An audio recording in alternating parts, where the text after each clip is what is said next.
Bonjour à tous. Donc la séance du Conseil communautaire commence.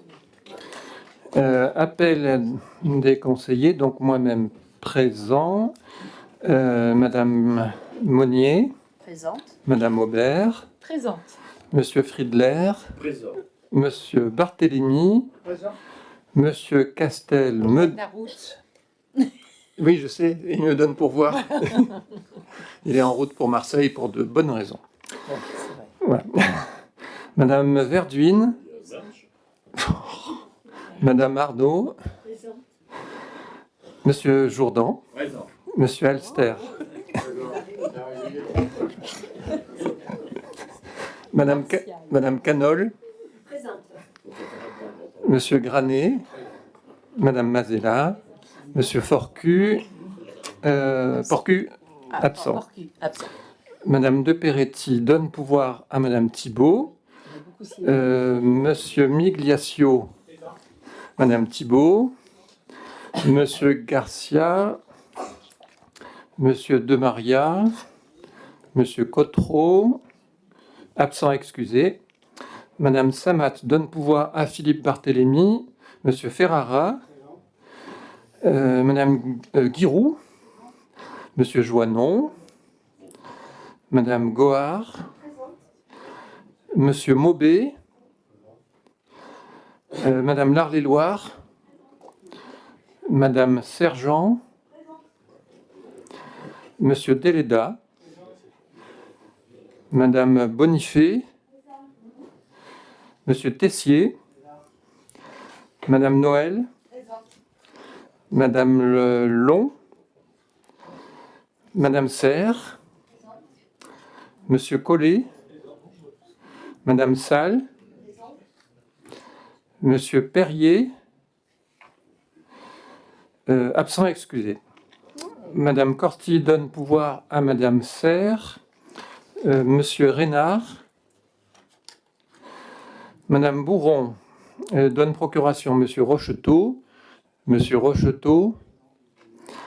Madame Guérel. Monsieur Bell. Parfait. Je vous propose de désigner Monsieur Friedler comme secrétaire de séance. Avec plaisir. Avec plaisir, dit-il. Rien. Oui, c'est grassement rémunéré. Approbation du procès-verbal du Conseil communautaire du 15 décembre 2025.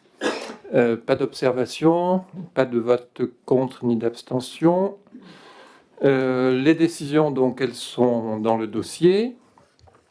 Et avant de passer à l'ordre du jour, je voudrais vous dire que j'ai été saisi par Madame Larléloire sur des publications du collectif du Haut Pays Éditoral sur son Facebook au sujet des DSP eau potable, mettant en cause nominativement des élus de cette assemblée. Je cite quelques extraits. Donc, entre guillemets, les élus ont engagé les administrés sans transparence réelle, en s'appuyant sur des arguments aujourd'hui contredits par les propres rapports 2024 de l'agglomération, rendement des réseaux, investissement, performance. Les décisions ont été prises maintenant, les factures arrivent maintenant, mais les responsables politiques espèrent en rendre compte plus tard. Alors, je tiens à faire une mise au point très claire en 4 points. Alors, au sujet des 2 DSP eau potable, les propos tenus sont faux, en conscience. Il y a bien évidemment des aménagements logiques à mettre en œuvre, comme la définition des unités de logement pour le haut pays, les compteurs verts, etc. Donc, on s'y emploie avec méthode. Deuxième point, au sujet des contestations. Alors, il y a des contestations pour lesquelles une réunion a déjà eu lieu, je vais y revenir, et une autre était prévue, je dirais, dans un esprit de concertation et d'ouverture. Certains échanges sont courtois et positifs, d'autres discourtois et négatifs. Dans le premier cas, on poursuit les échanges. Dans le second cas, la confiance est rompue. Plus précisément, nous avons, avec mes collègues vice-présidents, reçu une première fois le président de ce collectif avec des représentants d'autres associations, à l'issue d'abord du Conseil communautaire du 29 septembre 2025. Et rendez-vous a été donné pour une réunion qui s'est déroulée au siège de l'agglomération le 29 octobre 2025.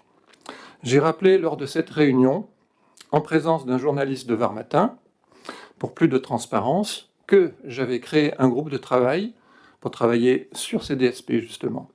Groupe comprenant notamment un comité technique sous la direction du directeur général des services techniques de l'agglomération et avec plusieurs intervenants, dont M. Philippe Barthélémy, que je remercie une fois de plus d'avoir apporté son expertise et son expérience à ce groupe.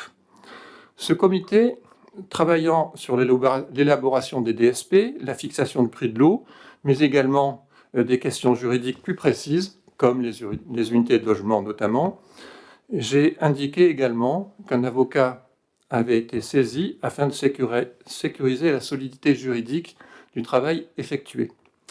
Plusieurs questions ont été posées lors de cette réunion sur le tarif de l'abonnement, le prix unitaire du mètre cube, les tranches, le choix de deux DSP distincts, le retour éventuellement à la régie, la facturation 2 fois. Beaucoup de choses ont été abordées. Le président du collectif du Haut-Pays a indiqué clairement que les factures devaient être réglées par les consommateurs, quitte à les contester ensuite, plutôt que de refuser leur paiement.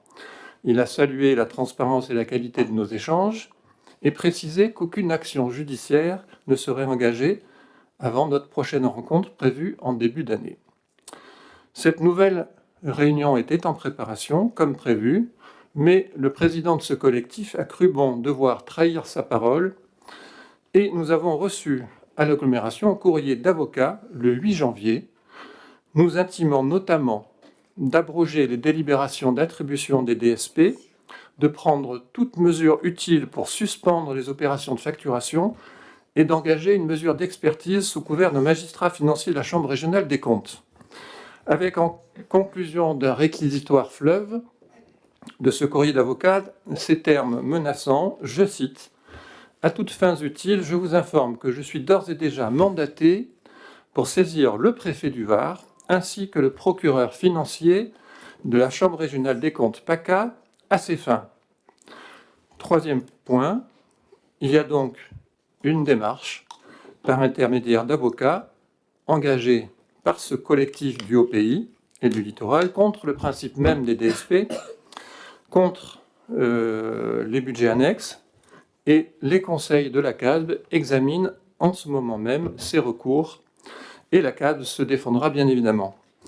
Point numéro 4, et j'insiste vraiment là-dessus, sur ce point. En période électorale, tous les coups ne sont pas permis et les attaques sur les personnes ne sont pas acceptables. Le chantage et l'opprobre jetés sur des élus sont utilisés comme une arme. Je me suis bien évidemment posé la question du maintien de la rencontre prévue. Je n'aime pas agir sous la pression, le chantage ou la menace. Le contexte électoral se prête malheureusement à ce type de procédé. Et je suis bien placé pour savoir. J'ai par exemple reçu plusieurs mails extrêmement menaçants, notamment de révélations de soi-disant dossiers compromettants de la part d'un candidat à Bandol si je ne renonçais pas moi-même à me présenter aux élections municipales. Et j'ai bien sûr déposé plainte, et une semaine plus tard, j'ai reçu cette fois des menaces de mort, pour lesquelles j'ai également déposé plainte. Renoncer ou m'aplatir n'est pas dans mon logiciel, et ce genre de méthode ne fait que renforcer ma détermination, et je parle là pour la communauté d'agglomération, bien évidemment. Ce président affirme être suivi dans son entreprise de déstabilisation par de nombreuses associations. Or, il a simplement oublié de les informer de la nature précise du courrier de son avocat. Certains, maintenant informés, se sont donc désolidarisés de son action et la réunion est maintenue avec ces associations. Et je vous précise qu'elle aura lieu au siège de l'agglomération dans quelques jours. Nous allons donc pouvoir poursuivre la concertation et le travail entamé. Voilà, je tenais à faire cette mise au point parce que, encore une fois, le contexte électoral n'autorise pas toutes les attaques et tous ces procédés. Je ne sais pas Oui,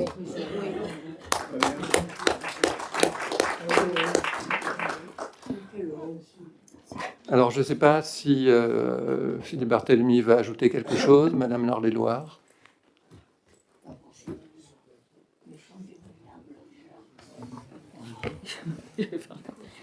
Non, simplement vous remercier pour votre réactivité. Je suis désolée d'avoir fait ce courrier si tard, comme d'habitude.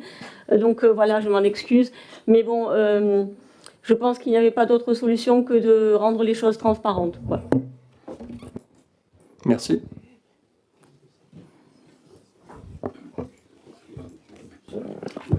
Non, simplement pour dire que les applaudissements que nous venons d'avoir, je dirais, montrent la pertinence de ces propos auxquels je m'associe en totalité.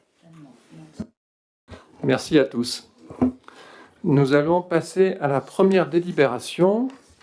Il s'agit du plan, l'approbation du plan mobilité par Blandine Monnier. Merci, Président, et bravo pour cette intervention. Approbation du plan de mobilité. Par délibération du 27 juin 2022, la communauté d'agglomération Sud-Sainte-Baume, compétente en matière de mobilité, a engagé l'élaboration de son plan de mobilité conformément aux dispositions du Code des transports. Le projet de PDM a ensuite été arrêté par délibération le 7 octobre 2024. Le plan de mobilité constitue le document stratégique de référence en matière de politique de mobilité pour le territoire intercommunal sur une période de 10 ans. Il vise à répondre aux besoins de déplacement de la population tout en prenant en compte les spécificités territoriales et les enjeux environnementaux dans une logique d'équilibre durable. Conformément au CCTP, le bureau d'études ITER, qui a accompagné la CASSB dans l'élaboration de ce PDM, a articulé sa mission en 3 phases. Une phase de diagnostic et d'état initial de l'environnement, une phase de définition des orientations et du plan d'action, une phase d'élaboration et d'approbation du plan de mobilité. Le PDM a été construit dans une démarche de concertation et de co-construction, associant les habitants, les associations, les communes membres et les partenaires institutionnels, départements, régions, services de l'État. Une enquête mobilité et des ateliers participatifs ont permis d'établir un diagnostic partagé et de définir un plan d'action opérationnel, réaliste et assorti d'indicateurs de suivi et d'évaluation. Lors de la phase finale, le PDM arrêté a été soumis pour avis aux personnes publiques associées puis à enquête publique. Le commissaire enquêteur a rendu un avis favorable à la mise en œuvre du plan de mobilité. Tout au long de la démarche, des comités techniques et des comités de pilotage se sont réunis régulièrement afin d'assurer le suivi du projet et de permettre aux élus de valider progressivement les orientations stratégiques et les actions proposées. À l'issue du travail d'assistance à maîtrise d'ouvrage du bureau d'études ITER, une nouvelle étape a été réalisée.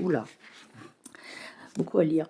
Le PDM a été soumis pour avis aux personnes publiques associées, puis à l'enquête publique. Le commissaire enquêteur a rendu un avis favorable à la mise en œuvre du plan de mobilité. Le projet de PDM annexé comprend l'ensemble des documents retraçant les travaux réalisés, notamment le diagnostic et l'état initial de l'environnement, le programme d'action détaillé et le rapport final du commissaire enquêteur.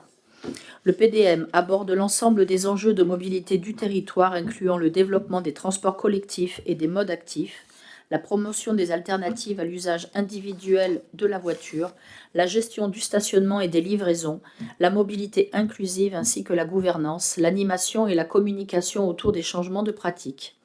En résumé, les grandes dates du PDM sont les suivantes. Le 27 juin 2022, lancement du PDM. 28 novembre 2023, atelier de diagnostic.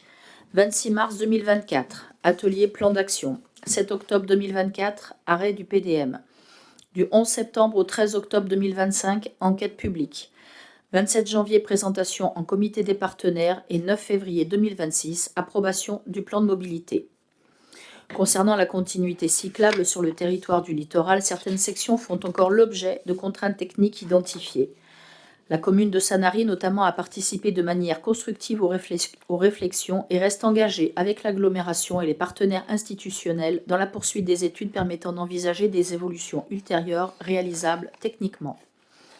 Il est donc proposé au Conseil d'approuver le plan de mobilité qui va d'abord être présenté, je pense, par les services. Allons-y. Voilà.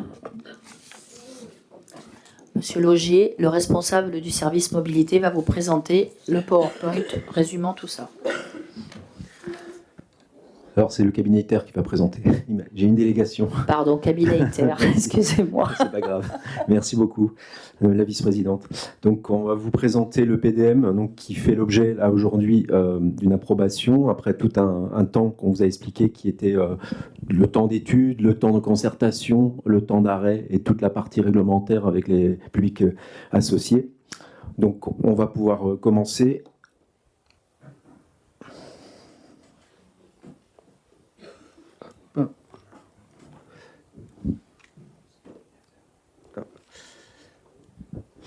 Si tu peux passer là, en même temps. Donc, pour rappel, les enjeux du PDM sont aussi en lien avec les enjeux du territoire. Bien évidemment, la mobilité, qu'elle soit sur le territoire ou en relation avec le territoire, participe bien évidemment aux grands enjeux de votre territoire, que ce soit sur l'aménagement du quotidien, donc par rapport à l'accessibilité du territoire, et les mobilités du quotidien, donc les mobilités liées au travail, au déplacement des étudiants, des scolaires, toutes les mobilités sont à intégrer dans la réflexion de cet écosystème. Le renforcement également de la sécurité, qui est un enjeu important pour qu'on ait ce multi-usage des différents modes, des modes les plus fragiles notamment, que ce soit le vélo, les piétons. Donc l'ensemble de ces modalités sont intégrées dans le PDM. La préservation de l'environnement, qui est également des piliers de ce PDM, de répondre aux grands enjeux nationaux et internationaux en lien avec la préservation de l'environnement, notamment la baisse des gaz à effet de serre, des nuisances polluants, à travers notamment, en sus de la réflexion autour des modes actifs, bien évidemment, le travail sur le réseau de transport collectif. Le partenariat comme guide de gouvernance intègre aussi toute la collaboration, la coopération entre les acteurs qui ont la compétence sur la mobilité.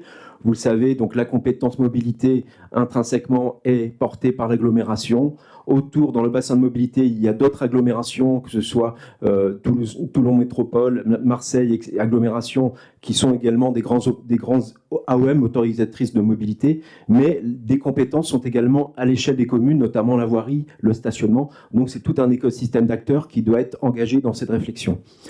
Et pour finir, le territoire est également dans une dynamique touristique, de développement économique, et la mobilité doit également accompagner les variantes liées à la saisonnalité et adapter bien évidemment le réseau de transport collectif, tous les dispositifs de mobilité en lien avec cet usage spécifique sur les ailes de saison ou pendant la période estivale de pointe.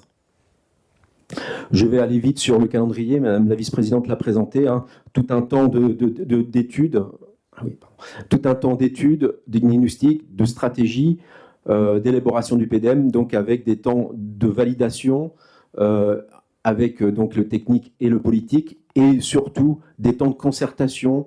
Et on a donc un élément très fort de ce PDM, c'est qu'il y a eu une concertation qui a été dynamique, s'est fait sur le temps long, avec des acteurs, que ce soit la sphère économique, sociale, associative, qui a participé à l'ensemble de ces temps d'échange.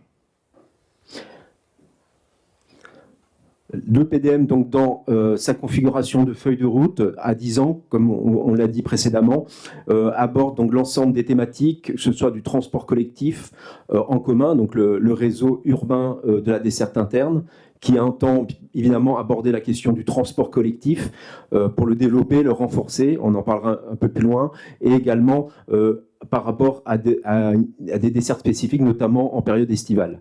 La question du transport collectif en lien avec l'extérieur qui a été abordée et qui est concomitant aussi avec les grands projets qu'il peut y avoir sur le transport ferroviaire, également sur les dessertes et les coopérations qu'on peut avoir entre les réseaux.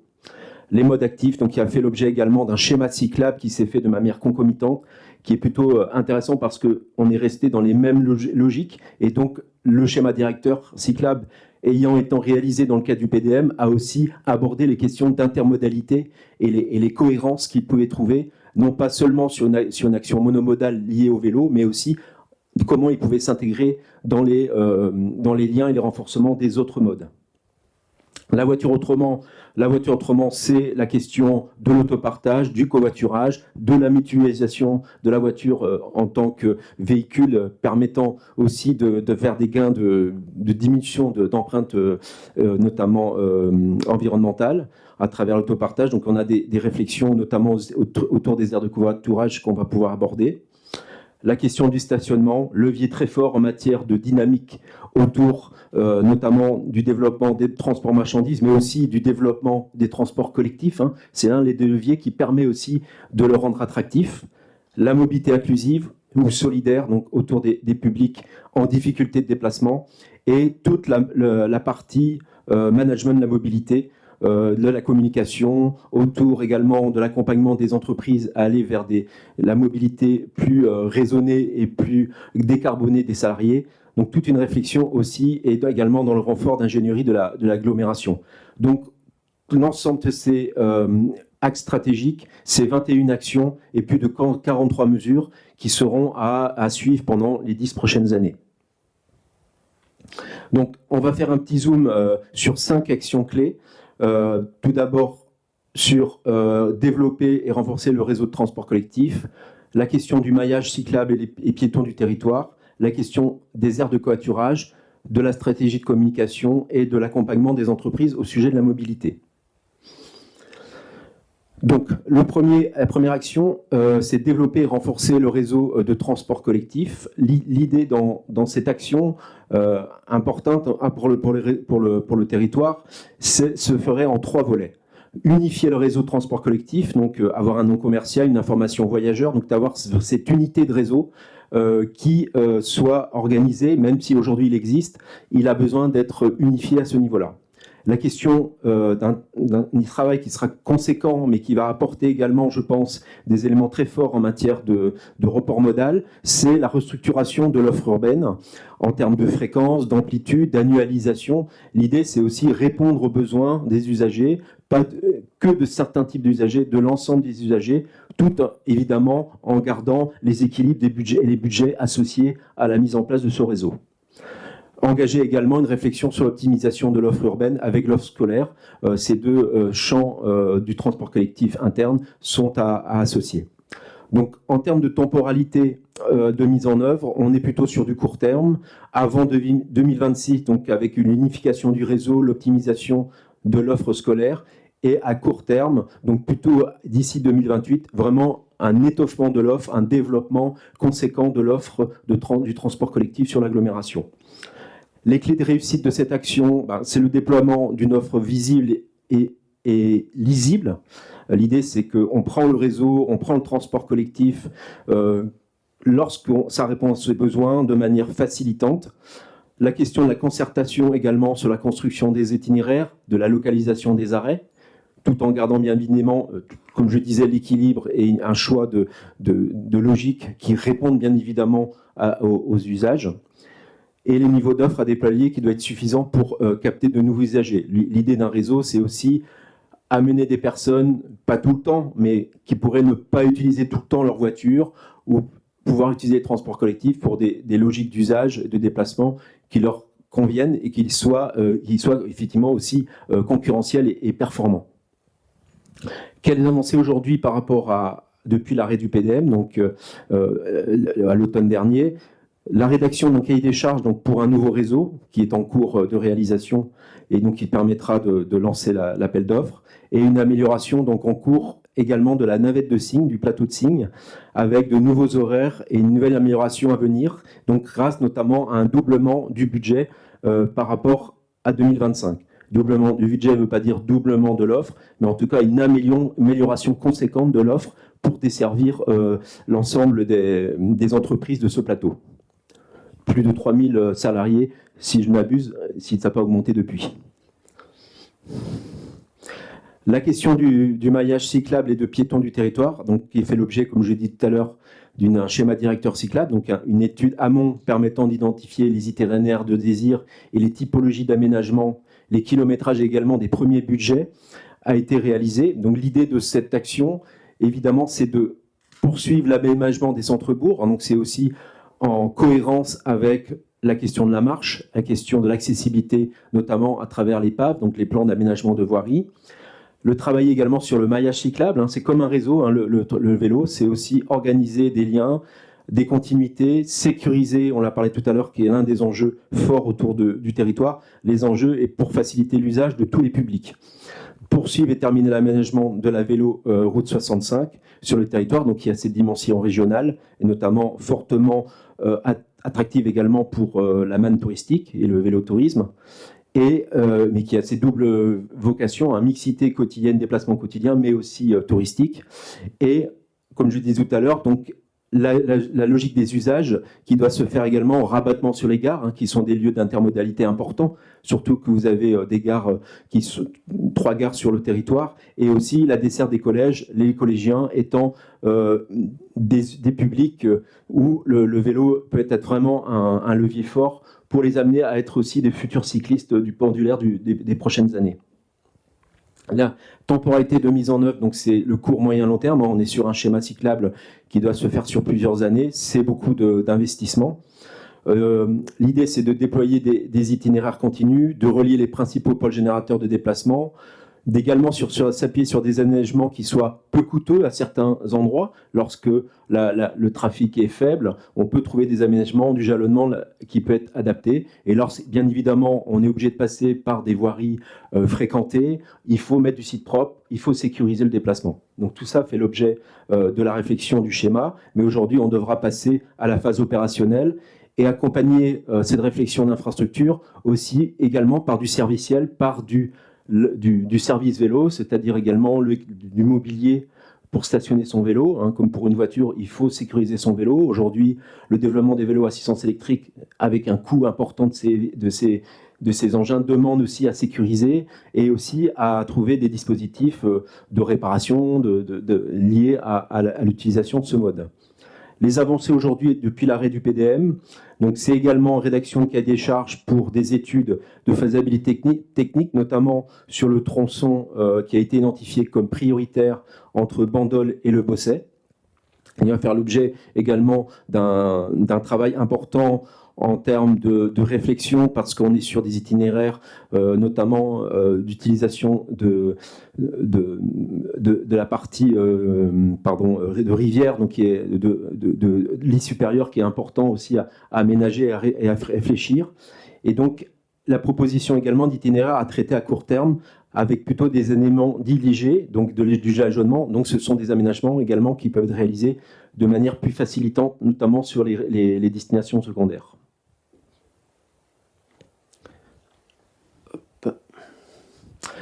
Donc le schéma directeur cyclable, c'est 91 itinéraires cyclables avec une programmation sur 10 ans. Et donc on est sur la nécessité d'avoir des études VRT, donc des études techniques, des études d'impact, la réflexion sur un plan de circulation également pour intégrer les projets cyclables. Là, on ne travaille pas toujours sur des itinéraires, on doit réussir à travailler sur des plans de circulation qui peuvent aussi ouvrir des opportunités, par la mise en place, par exemple, de sens unique, pour travailler sur la fluidité de ces aménagements.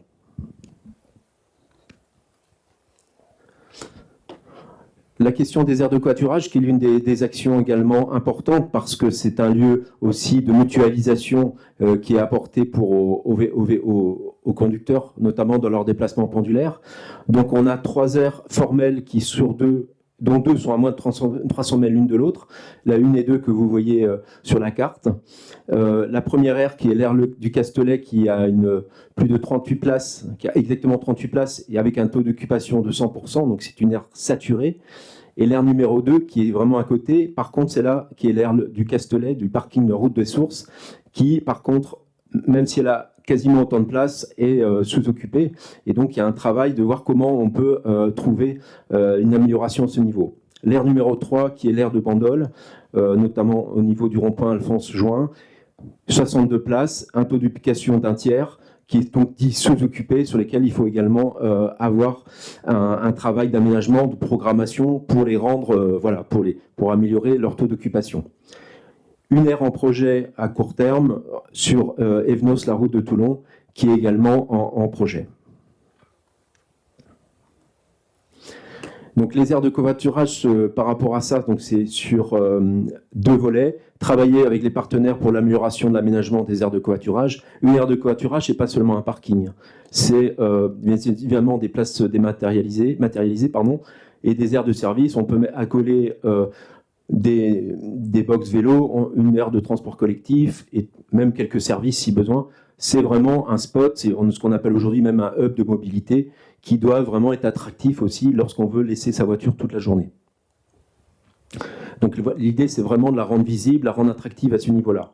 On est plutôt sur une temporalité de mise en œuvre de moyen terme. Et les clés de réussite de ces aménagements, c'est bien sûr le choix de l'aménagement, de l'emplacement, sa visibilité et l'accessibilité tout mode, d'où la nécessité d'avoir un bouquet de services sur ces aires de covoiturage.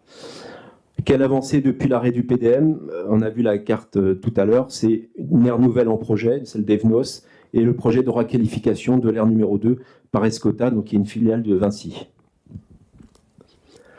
Enfin, la question de la communication qui a été au cœur du PDM et qui est extrêmement importante parce qu'il permet aussi d'acculturer le public, acculturer le public autour de la visibilité des offres en créant une page dédiée notamment sur le site internet de la CACSB pour montrer les solutions alternatives à la voiture, communiquer par des supports médias, newsletters, flyers, etc., pour vraiment communiquer sur les nouveaux services, pour que vraiment l'ensemble des habitants, les touristes et les visiteurs du territoire sachent quel type de service on a mis en place. L'organisation d'un ou 2 événements annuels qui peuvent aussi mobiliser.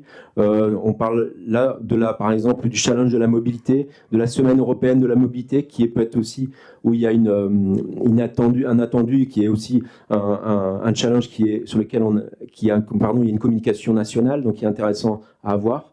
Et donc l'idée de la communication, c'est évidemment une communication à court, moyen, long terme, des clés de réussite avec une information claire, facilitante et adaptée à chaque public. On parlait tout à l'heure des publics inclusifs. Il faut aussi adapter la communication par rapport à ces publics. Animation de la thématique, voilà tous ces éléments qui doivent être intégrés dans la réflexion. Les avancées depuis l'arrêt du PDM, on parle donc d'organisation du challenge de la mobilité, Européenne Mobilité, qui se fait tous les 3e semaines de septembre. Il y a également l'intervention de Carrosse, qui est un opérateur qui intervient donc sur le covoiturage auprès des salariés, notamment du plateau de Signes. La création d'une page transport mobilité, donc qui est en cours de visibilité, de réflexion, et la création d'une plateforme de mobilité en réflexion. La plateforme mobilité, c'est vraiment du conseil en mobilité, c'est peut-être des services associés qui peuvent être proposés à chaque habitant sur le territoire. Donc cette action comporte une mesure de travailler spécifiquement, notamment avec les gestionnaires de la zone d'activité de Signes, pour trouver des solutions donc, de mobilité innovantes et expérimentales. Donc là, on a vraiment un travail de lisibilité, de travailler sur les itinéraires pour répondre aux besoins, de communication. On est plutôt sur une logique de temporalité à moyen terme. Et donc les avancées depuis l'arrêt du PDM, c'est vraiment aujourd'hui une réflexion sur la mise en place d'une navette de la gare des SNCF de l'Ulsanari, donc à peu près 35 minutes, via le Castellet et le Bosset. C'est une navette en cours d'évolution avec un doublement de l'offre prévue. L'idée, c'est vraiment de la rendre attractive avec une offre qui réponde aussi aux besoins d'embauche et de débauche des différents salariés.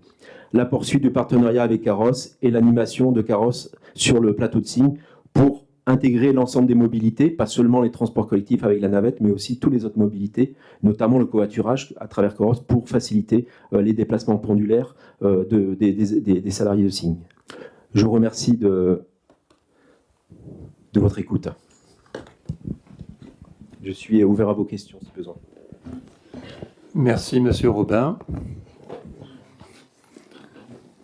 Madame Monnier, quelques mots encore?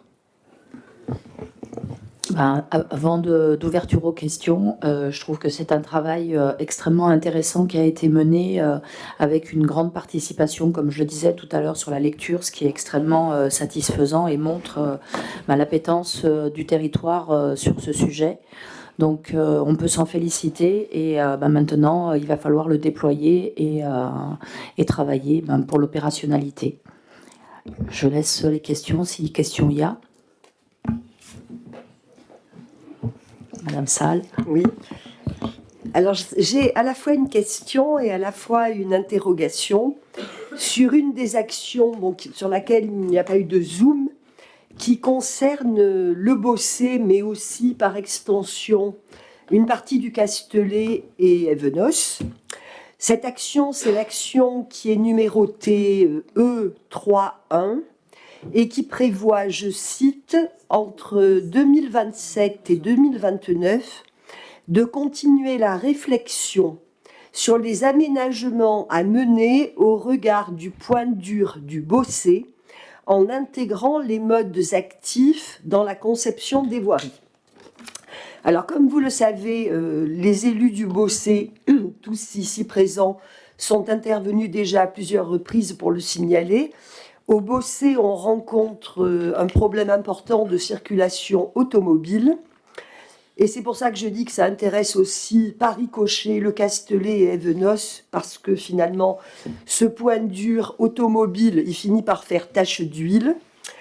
Pourquoi il y a ce point dur? Parce que c'est au flux, en fait, à un carrefour de flux de véhicules importants.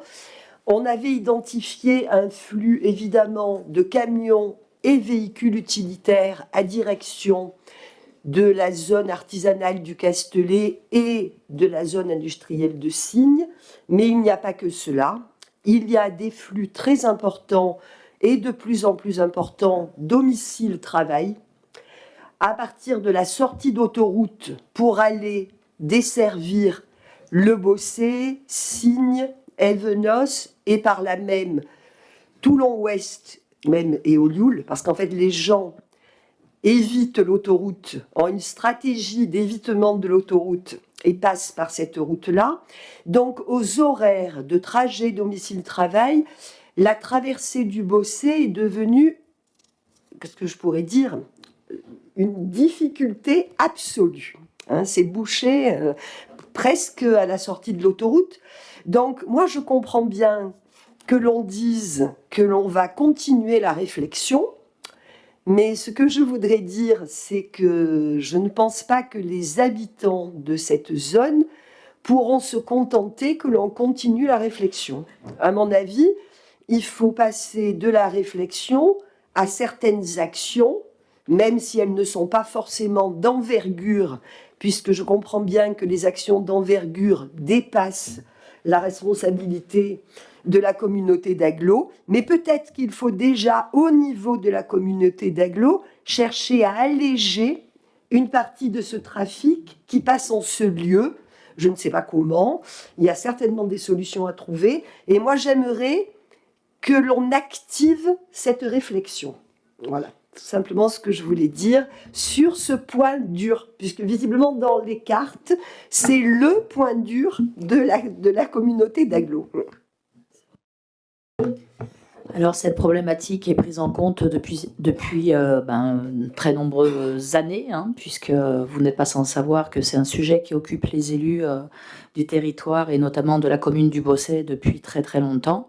L'agglomération a déjà mis en œuvre concernant l'accès à la zone de Signes des navettes pour justement pallier à cette problématique et proposer une alternative à la voiture, donc qui a déjà porté ses fruits et qui est en cours d'amélioration, comme ça a été expliqué, avec un doublement décision prise par Monsieur le Président pour améliorer encore cette problématique.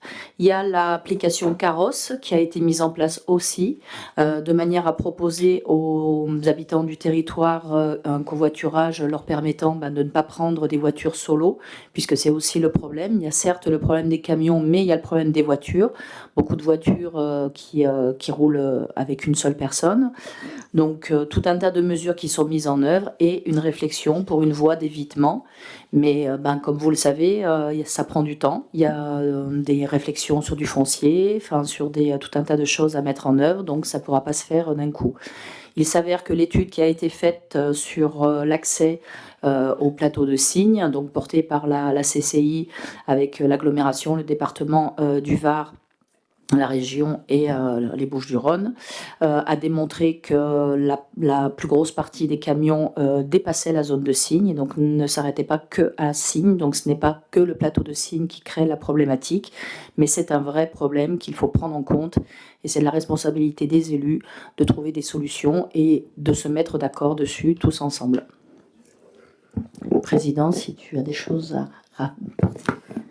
Oui, je vais compléter sans rentrer dans le détail, dans la mesure où c'est un dossier d'une complexité que vous connaissez. Et il y a un travail qui est en train de se dérouler, on va dire un travail interne, pas l'agglomération. Hein. Il y a plusieurs plans d'opportunités qui ont été présentés successivement en préfecture. Ça reste au stade de documents de travail.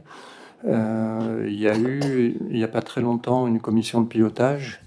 Là aussi, c'était un travail interne selon les souhaits de monsieur le préfet, avec un enjeu que vous connaissez tous, qui est majeur, qui est effectivement l'évitement du Bossé, avec l'accès à la zone de Signes notamment. Depuis les premières études de flux, il est apparu aujourd'hui que l'accès à la zone de Signes reste un enjeu, bien évidemment, mais qu'on avait sous-estimé et grandement tous les flux est-ouest. C'est apparu dans les derniers travaux. Au niveau du Bossé, pour faire court, donc plusieurs scénarios envisagés. Le dernier scénario est toujours en cours de travail, hein, puisque vous avez vu des articles successifs dans Var Matin qui émanaient à la fois du Castellet et du Bossé. Je ne souhaite pas approfondir pour pas être en porte-à-faux avec monsieur le préfet. Bien évidemment, il y a le trajet qui passe par le Brûlat, qui remonte. Celui-là est toujours d'actualité. Et dans tous les cas, c'est également sur la table des travaux à l'intérieur du Bossé pour améliorer les flux. Et tout ça ne dépend pas ni que de la commune du Bossé, ni que de la communauté d'agglomération, mais également des autres intervenants à la discussion et au travail, c'est-à-dire la préfecture, le département et la région. Dans les scénarios, il y en a un qui, pour l'instant, reste un petit peu en veille, mais qu'il va falloir réveiller à un moment donné. C'est ce qui concerne la ville de Cuges, mais ça dépend pas du département du Var. Et donc, ça demande une entente, une réflexion avec le département voisin, et on compte bien sur le préfet de région pour activer le travail aussi de l'autre côté. Ce que compte faire le département, il a dit qu'il participerait. Je ne peux pas parler au nom du département, je ne peux pas parler au nom de la région, et je ne peux pas parler non plus au nom de monsieur le préfet. Donc, il m'est difficile de vous en dire davantage aujourd'hui. Sachez en tout cas que le travail se poursuit, et j'imagine qu'il n'en sortira pas de données publiques avant les prochaines élections. Mais les enjeux sont considérables et perçus comme tels par tout le monde.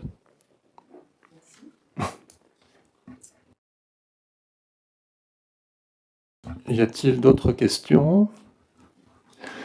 Alors, avant de passer au vote, je voudrais simplement rappeler que, Blandine Monnier l'a déjà soulevé, mais le travail est loin d'être fini. Quand on a arrêté ce plan mobilité en octobre 2024, donc ça fait presque 1 an et demi, on pouvait se dire, on l'a arrêté, déjà, c'est fait, quoi. Hein. Eh ben non, c'est-à-dire qu'il y a eu beaucoup de travail entre-temps, la consultation des personnes publiques associées, l'enquête publique, bien évidemment. Il y a eu un débat ici même sur le schéma directeur cyclable qui fait partie du plan mobilité au mois de mars dernier. Il y a eu parmi les personnes consultées, bien évidemment, la région, qui est quand même l'autorité régulatrice principale de la mobilité, qui a donné un avis favorable en faisant des observations.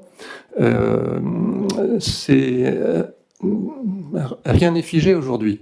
Donc on peut dire que le travail va se poursuivre, y compris en relation avec la région.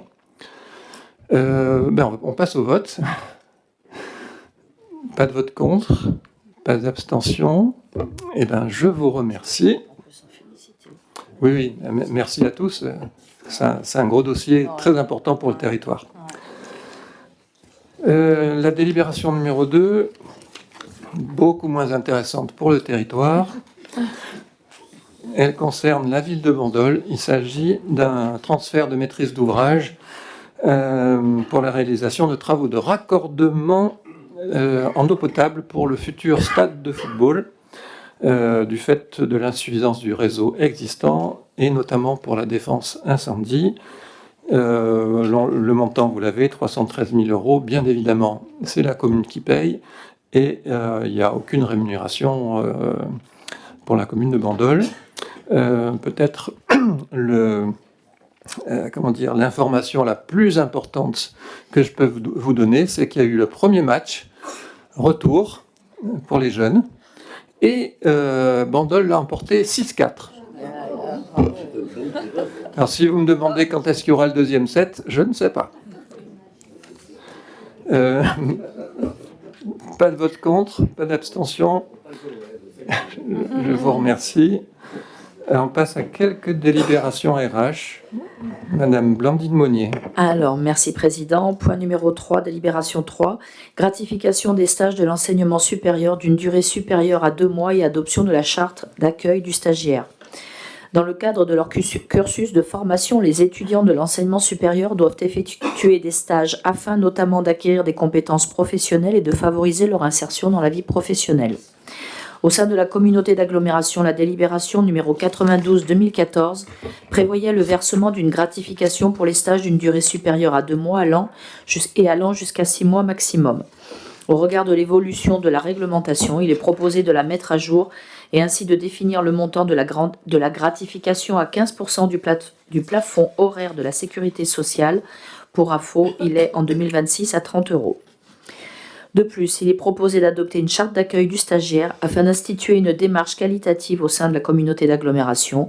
Cette charte constituera un cadre de référence sur lequel devront s'engager l'établissement d'accueil, l'université et le stagiaire. Voilà, Président. Merci. Pas de vote contre, pas d'abstention. Nous poursuivons. Délibération numéro 4, organisation du temps de travail, modification des plages horaires variables.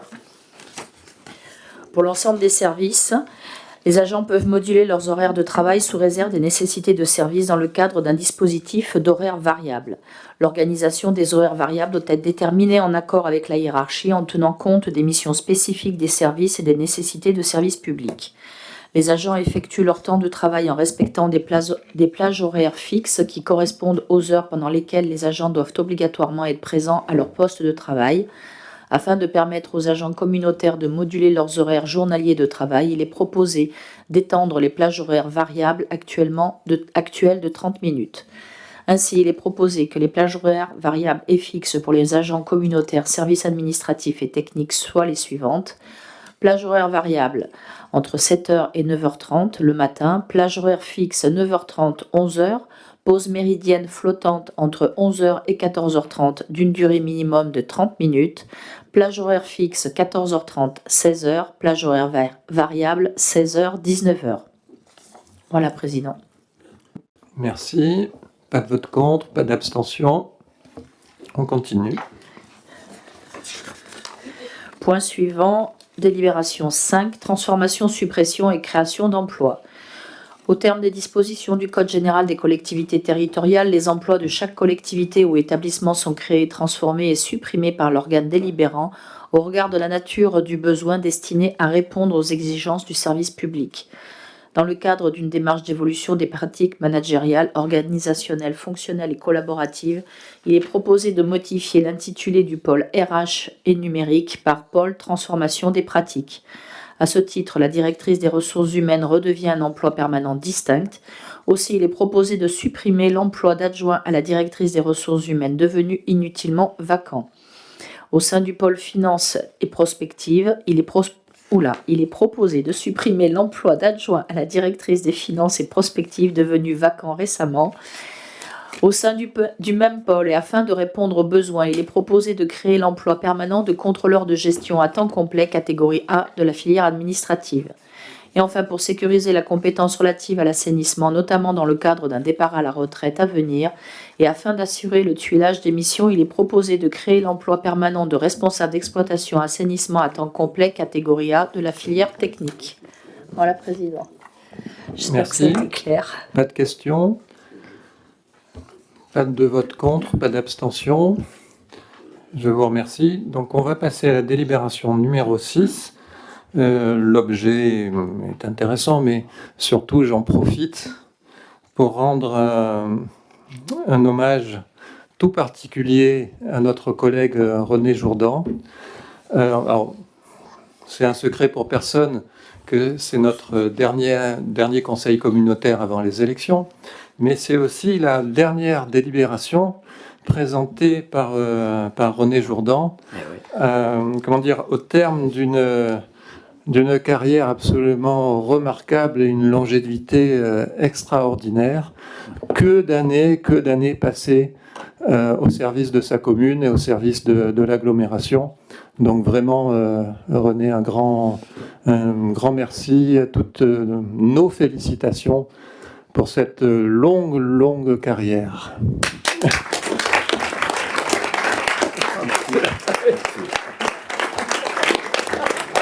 Merci.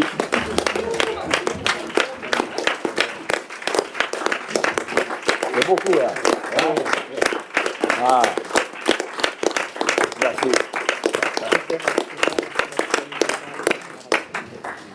Mais je vous remercie tous et toutes, malgré l'expérience et la longévité, des moments comme ça, mais ça fait battre le cœur un peu plus vite, parce que effectivement, je suis très touché par. Je ne veux pas faire d'heures supplémentaires pour ton cœur. Oui. Heureusement qu'à côté, il y a le spécialiste qui éventuellement pourra intervenir. Hein?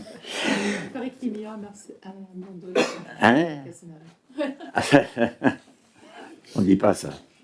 Non. Bien, donc cette dernière délibération concerne la dissolution de la société publique locale Ingénierie départementale 83. Je vais vous faire la synthèse qui est quand même un peu longue pour les 200 € qui sont en cause, puisque finalement, vous verrez bien que ça n'a pas une portée considérable, mais il faut délibérer. Et bien entendu, comme d'habitude, nous respectons strictement la réglementation et le souci de l'intérêt général, surtout.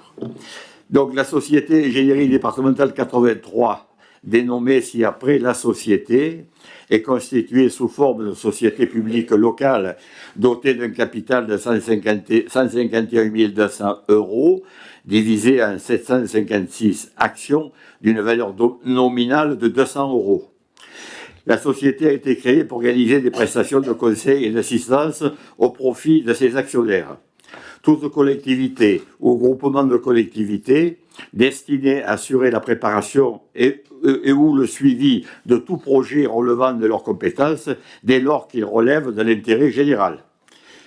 Le département du Var en est l'actionnaire majoritaire à hauteur de 52%, soit 393 actions sur 756. Les autres actionnaires sont des communes avec de petites participations au sein de la société, dont la communauté d'agglomération de Sud-Sainte-Baume qui détient une action de la société. Par délibération du 6 novembre 2023, le département du Var a décidé de constituer une agence technique départementale qui sera dénommée Var Ingénierie, sous forme d'établissement public administratif, afin d'apporter aux collectivités territoriales et aux établissements publics de coopération intercommunale du département du Var qui y adhéreraient une assistance d'ordre technique, juridique et financier dans les domaines de l'aménagement, de l'équipement, du développement durable et des territoires et de la gestion locale. En conséquence de la création de ce nouvel outil public, la gouvernance de la société publique Ingénierie départementale 83 envisage de procéder à la dissolution de cette société. Au préalable, eu égard au contexte de fort éparpillement du capital social de la société publique locale, et afin de faciliter les opérations de dissolution et de liquidation à venir, le département du Var, actionnaire majoritaire, se propose de procéder à l'acquisition des participations détenues par les collectivités actionnaires de la société qui le souhaiteraient, à un prix correspondant à la valeur nominale des actions de la société, soit 200 € chacune. Il convient donc, dès lors, d'approuver la cession de la part détenue par la communauté d'agglomération de Sud-Sainte-Baume au capital de la société Ingénierie département 83 au profit du département du Var au prix de 200 € l'action correspondant à la valeur nominale des actions de la société. Voilà, Président. En plus, super belle présentation. Donc, pas de vote contre, pas d'abstention. Alors, j'ai demandé aucune autorisation à personne, mais il y a un point entre le point numéro 6 et le point numéro 7 que je vais qualifier de point 6 bis, ou 6 et demi, et donc qui est présenté ou pas présenté par Suzanne Arnaud. C'était juste l'occasion de lui rendre aussi un hommage tout particulier, parce qu'elle a passé aussi de nombreuses années au service de sa petite commune, une des plus petites communes du Var, mais pas la plus petite, il y en a une encore qui bat les records, mais vraiment chapeau pour toutes ces années consacrées à votre commune de Riquebout et à l'agglomération.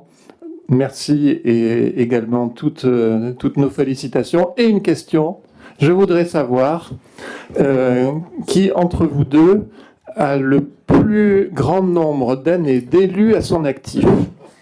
Je crois qu'on est à égalité. Non, c'est moi qui gagne. J'ai été élu en 83. Oui, mais pas pour la première fois. Vous n'avez pas été élu avant.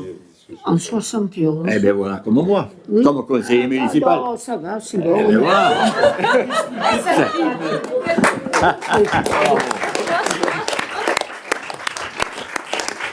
Mais je voulais simplement dire qu'en 1994, lorsque nous avons créé la communauté d'agglomération, avec M. Tambon, avec René Jourdan, avec Jeannot Michel, nous l'avons fait pour être des amis, pour travailler ensemble, pour se dire des mots gentils, pas entendre parler de menaces de mort. Là, c'est une honte qu'on puisse traiter des élus qui font tout ce qu'ils peuvent pour le bien de la société de cette manière. Président, je voulais vous dire que pour moi, dans mon cœur, il y aura toujours une grande place. Voilà. Bravo. Bravo Suzanne. Allez, va. Hein?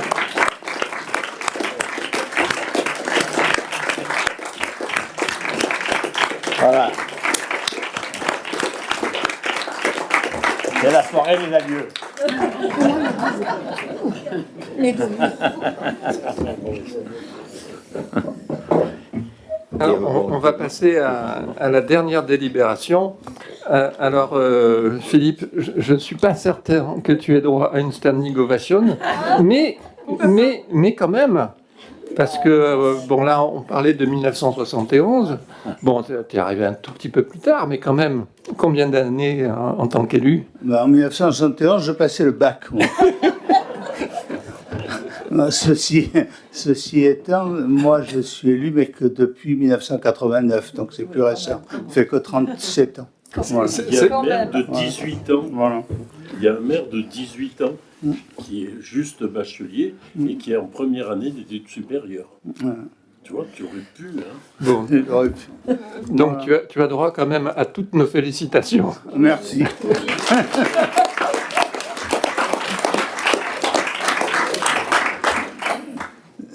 Bien, alors, ceci étant, c'est sympa puisque c'est une délibération, je dirais, de recette, non, à la limite de cadeau, hein, puisque, en fait, il s'agit d'une délibération qui concerne la taxe sur l'exploitation des infrastructures de transport de longue distance. Alors, cette taxe est quelque chose de très récent, puisque ça a été créé par la loi de finances de 2024. Et cette taxe, elle est payée par les gestionnaires des infrastructures de transport qui ont des revenus supérieurs à 120 millions d'euros. Donc c'est par exemple des gros ports, des aéroports, etc., qui paient donc cette taxe. Et la taxe en question, elle a une finalité, en tout cas pour les 11/12e de son montant, ça sert à financer l'AFIT, c'est-à-dire l'agence qui finance les infrastructures de transport, qui finance les gros chantiers ferroviaires, les chantiers sur les voies navigables, les gros chantiers portuaires. Et donc, pour financer tout cela, il y a cette taxe qui a été créée. Et puis, lorsqu'elle a été créée, 11/12e sont allés à la FIT, et puis il y a un petit 12e, qui a été destiné aux collectivités territoriales qui gèrent de la voirie. C'est-à-dire, il y a des départements, il y a des routes départementales, et il y a des EPCI, et puis il y a des communes. Et donc, nous, en ce qui nous concerne, nous avons reçu 37 174 € à la CASB. Alors, à charge pour elle, de garder la partie qui la concerne directement, c'est-à-dire sur la voirie intercommunautaire, et puis à reverser aux communes en fonction de la longueur de leur propre voirie. Et c'est l'IGN qui a calculé exactement les voiries des uns et les voiries des autres. Voilà, donc c'est une dépense, en outre, c'est rare, une dépense obligatoire pour les EPCI, et donc qui consiste à reverser aux communes. Alors vous avez la liste, 4 000 pour Bandol, pour le Bossé, etc. Vous avez 400 000 dans le dossier. Voilà en ce qui concerne cette taxe. Voilà, donc c'est plutôt sympathique, puisque ça fait, alors pour la communauté d'agglo, la somme n'est pas extraordinaire, mais c'est toujours mieux que rien, 2 487 €. Et puis, chacune des communes va avoir le montant qui lui correspond. Voilà, c'est quelque chose que personne ne s'y attendait. C'est une surprise. Voilà, et puis les surprises, souvent, elles sont mauvaises. Mais là, si on termine avec une surprise sympathique, je dirais tant mieux. Je crois que ça fait une belle fin. Voilà. Merci. Et donc, effectivement, on conclut sur des recettes. C'est fantastique. Alors là, malheureusement, René est battu, puisque lui, il nous a rapporté que 200 € tout à l'heure. Bon. Eh bien, écoutez, je conclus ce dernier conseil communautaire de la mandature, et je vous souhaite bon vent à tous. Merci.